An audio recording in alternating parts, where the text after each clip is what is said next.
Ladies and gentlemen, we just got tons of important news inside of the Forge. In this video, we're going to be going over everything the developers have actually gone ahead and responded, because a lot of people have been very upset with how the Forge has been living and how the game is literally going downhill, and the developers had something to say. 2 days ago, I made this video where I said the Forge has a massive problem, and I went over a lot of very important points about the game. And I feel like back then, YouTubers weren't really giving much attention to this, and we were rather enjoying the updates, which is amazing. Don't get me wrong, the developers put so much effort in these updates. As someone who's made games in the past and are currently making games, in order to be able to produce updates like this, it's very impressive in how fast of a time they did it, especially because the cave update came out within 1 week of the previous one. However, the developers made some serious mistakes that were really costing the game a lot of players. At the time I'm recording, as you can see, the game actually has 146,000 players active. And that is the lowest player count I have actually ever seen in a very long time. I remember when this cave update came out, the game had around 400,000 players, which I was honestly impressed by, because I thought it wasn't as big as part 1 and it got about the same amount of players. But I would be lying to you if I did not say I was disappointed in the way that the developers executed the entire update. First of all, I feel like the biggest point everybody knows about this game is an RNG game. Whether you like to accept it or deny it, it is very well an RNG game. I mean, although it does say it's an RPG and a simulation genre, it's also a lot of RNG. Because when you try to do anything in this game, whether it's the means of crafting armor, you have a % chance labeled on literally everything in the game.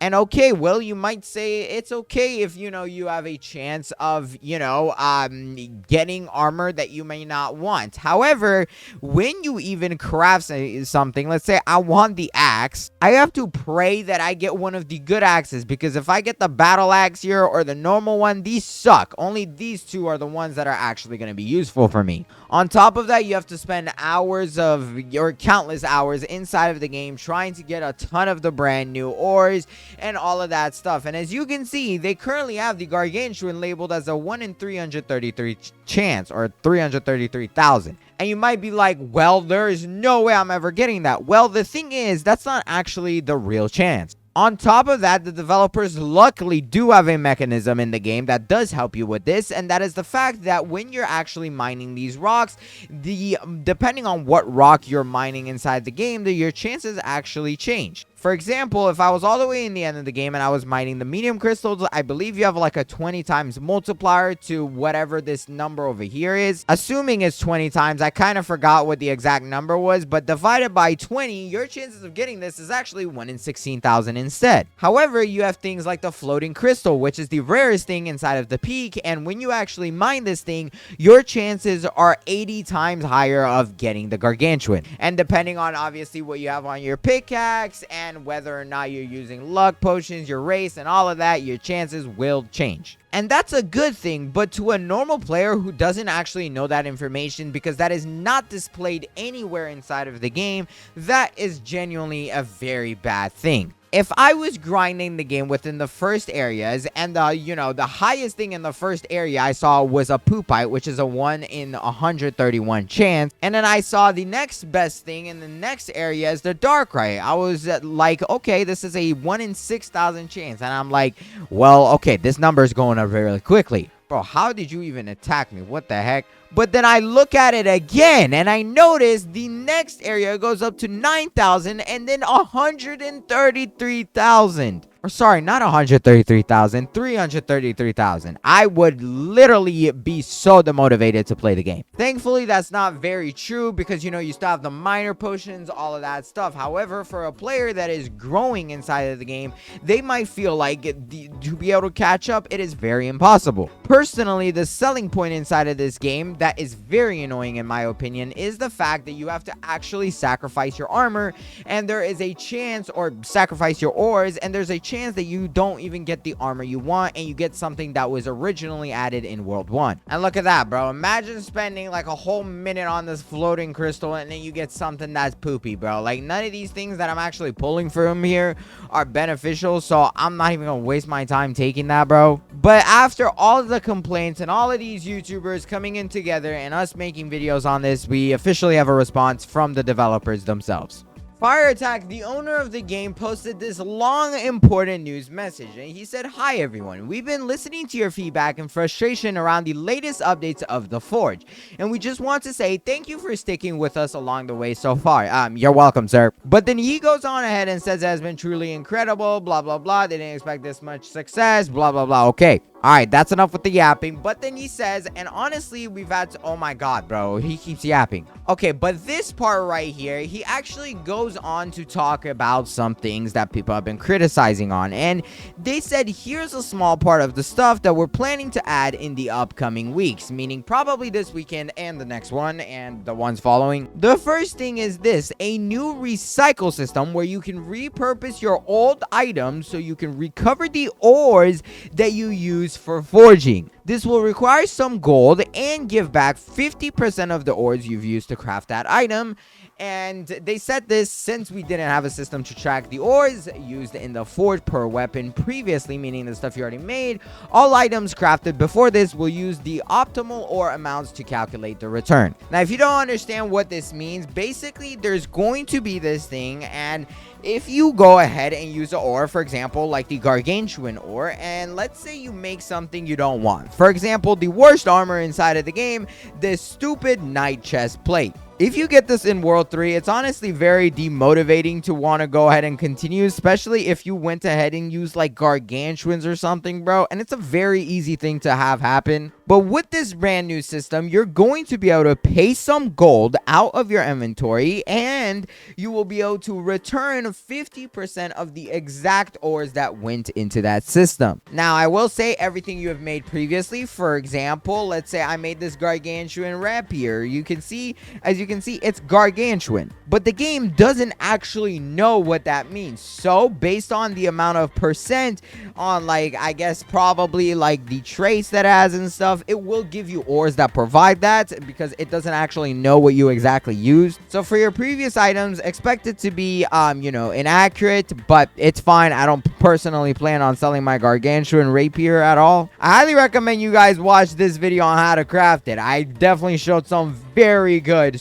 weapon recipes in there. Now, personally, the only problem I have with this brand new system is some word that literally entices more RNG. Right here, it says give back 50% of the ores you've used to craft the item, meaning you're not guaranteed to know what the 50% is. Or at least that's what I'm assuming, because they would have said that you get to pick the ores. So you could literally be crafting an item, aka the heavy chest plate, the thing that requires the most items in the game. To actually be able to like get this with a very good chance, you have to use, I believe, like 30 at least, I would say. Yeah, like 30. Actually, that's just to get like a 50% chance here. So to say with a very good more than half chance, you're gonna have to use about 36 ores in order to get that. Now, if you're getting 50% of that back, it could literally be any 50%, and there's a good chance you're still gonna lose some of your best, especially if you only have like 4 gargantuans in there. What are the odds you get that back? And it will cost you money to even be able to do this. So what I really hope the developers do for this part of the feature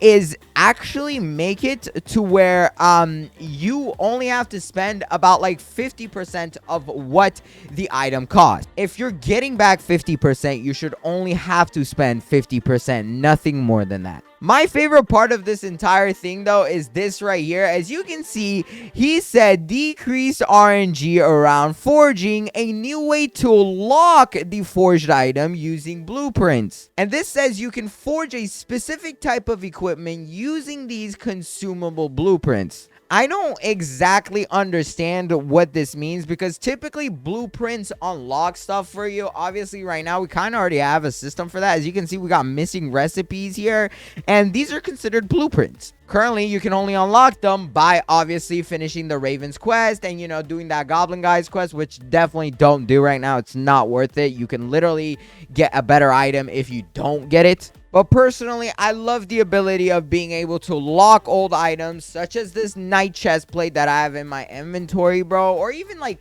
this Dark Knight stuff, bro. Like at that point, we just got 2 brand new armor sets within the last 2 updates, and you still can get every armor set in the game. So I feel like I would love to be able to lock some. And something I really think will help mobile players is this right here. They are adding new Lowe's graphic settings and more optimization for lower end devices.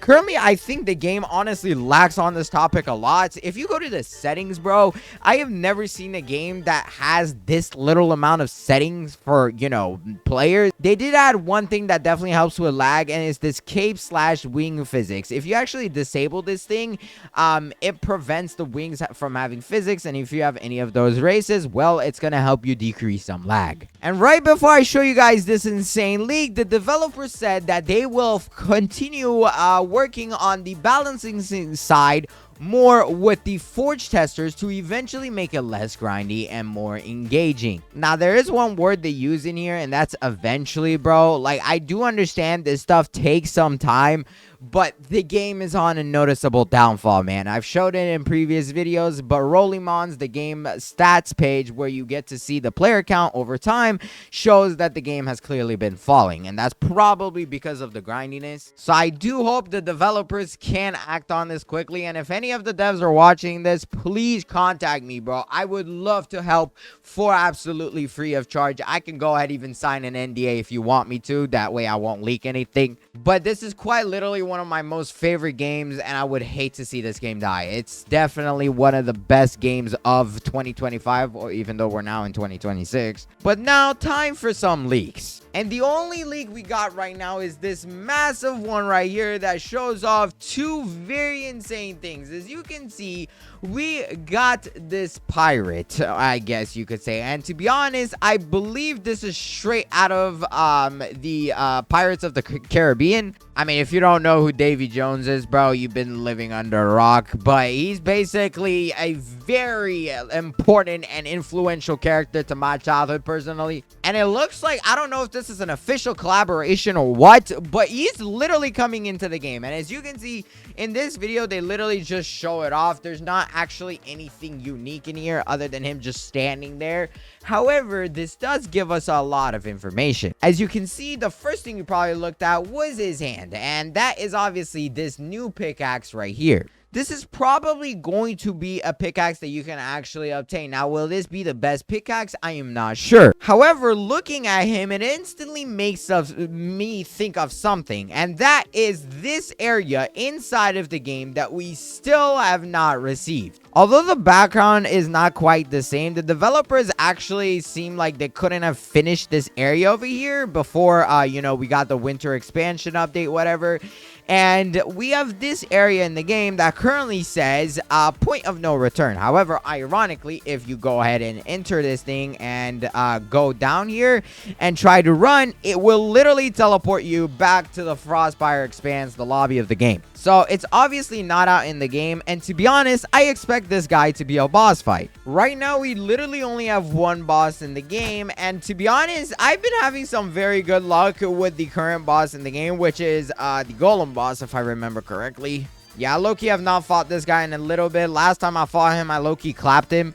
But this guy currently drops tons of ruins, and you can actually get Miner Shard 2s as well as other types of ruins tier 2. And I really like it because I've gotten so many good things. Like, I got this 16% overall luck plus a 5% chance to drop 1 extra ore, which obviously not the best thing, but hey, I can't complain. I've also managed to get, you know, get these frost packs. 1 is currently on my thing, and this one actually has 3 perks. It literally freezes enemies for 2 seconds, 18% chance, 13-second cooldown, 10% increased damage, and 10% increased crit damage, all that good stuff. But I have a very good feeling that this new boss that comes in the game isn't going to give you ruins, and if he is, it's only going to be higher chances of the current ones. I strongly believe that in order to be able to get this pickaxe, you have to get it from this guy. And who is attacking me in the game? Bro, there's no way this common orc over here thinks he's got a chance, bro. But I would honestly love, and I know I said, like, I hate the RNG in this game, obviously, but even having, like, a hard boss fight that you have to do with friends, and let's say it's like a 10% chance that you actually get this pickaxe from him. It could literally even be the last pickaxe you get in the game. However, if it's just an obtainable limited thing that you can do with friends that require you to, you know, go for better weapons and stuff like that, I would love to see that. That way you have to get the pickaxes previously and actually enjoy your grind of getting the ability to fight a very strong boss with your friends and eventually getting some really nice rewards. Personally, if in my opinion he's gonna be a boss, it's definitely gonna be a pickaxe you probably get straight from him. But let me know your thoughts on what the developers are doing here. I do definitely think they definitely care about the game. I mean, the amount of effort that goes into every update is awesome. I just wish they would put the effort more so in the right places. But if you enjoyed this video, hurry up and watch this one right here on the screen. Go ahead, click one, because it's one of my favorite videos, and I went ahead, picked one, and YouTube recommended the other one. So pick it fast. They're amazing videos. Until then, watch them. Bye.